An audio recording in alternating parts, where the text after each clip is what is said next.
سلطان عبدالحمید ثانی نے جب مسجد نبوی شریف کی تعمیر کا حکم دیا تھا تو پورے ترکی سے لوگوں کو بلایا تھا کہ اپنے اپنے بچے لے کر کے آؤ.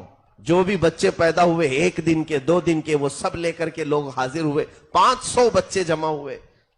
بادشاہ نے وہ سارے بچوں کو لے لیا, ایڈاپٹ کر لیا.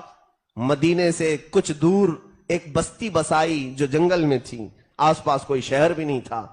ان بچوں کے لیے پاکیزہ دائیں رکھی گئیں جو ہمہ وقت قرآن کی تلاوت کرتی تھی, اور یہاں تک کہ وہ بچے ختم قرآن کے ساتھ پورا دودھ پیتے تھے. 2 سال کے ہوئے تو ان کی زبانوں پر سب سے پہلی زبان عربی جاری ہوئی. ان کی ماں کی کوئی زبان ہی نہیں تھی, یعنی مدر ٹنگ تھی نہیں. جو انہوں نے دایا سے سنا وہی بولنے لگ گئے, قرآن ہی بولنے لگ گئے. اور جب بچے وہ 5 سال سے 7 سال کی عمر میں ہوئے تو سارے لوگوں کو حافظ قرآن بنایا گیا, اور پھر انہیں عالم بھی بنایا گیا. ہر ایک بچے کو ہنر سکھایا گیا. کوئی معمار بنا, کوئی الیکٹریشن. ان 500 لوگوں کی تربیت میں تقریباً 25 سال گزر گئے. جب وہ جوان 25 سال کے ہوئے تو ان کو لا کر کے مسجد نبوی بنائی گئی تھی. اور ان نوجوانوں نے جو مسجد نبوی بنائی, اپنے ہاتھوں سے جو اینٹیں رکھی ہیں, 300 سال کا عرصہ گزرنے کو آ گیا. ابھی 1960 اور 1970 کی دہائی میں دوبارہ مسجد نبوی کا کنسٹرکشن ہوا ہے سعودی بادشاہ کے زمانے میں.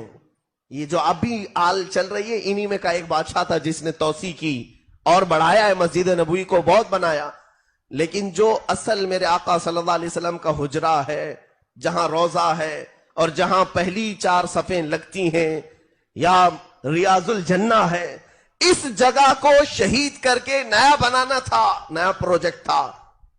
تو لکھنے والوں نے یہ بھی لکھا ہے کہ 1 مہینے تک بلڈوزر اس کو دراڑے مارتے رہے لیکن دیوار ہلی نہیں, اس کے کوئی پلر نہیں ہلے.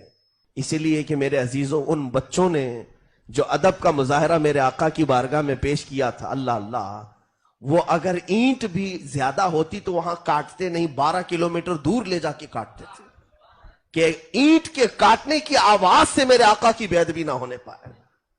اور پوری مسجد کی تعمیر ہو گئی, کسی دیوار پر انہوں نے قدم نہیں رکھا.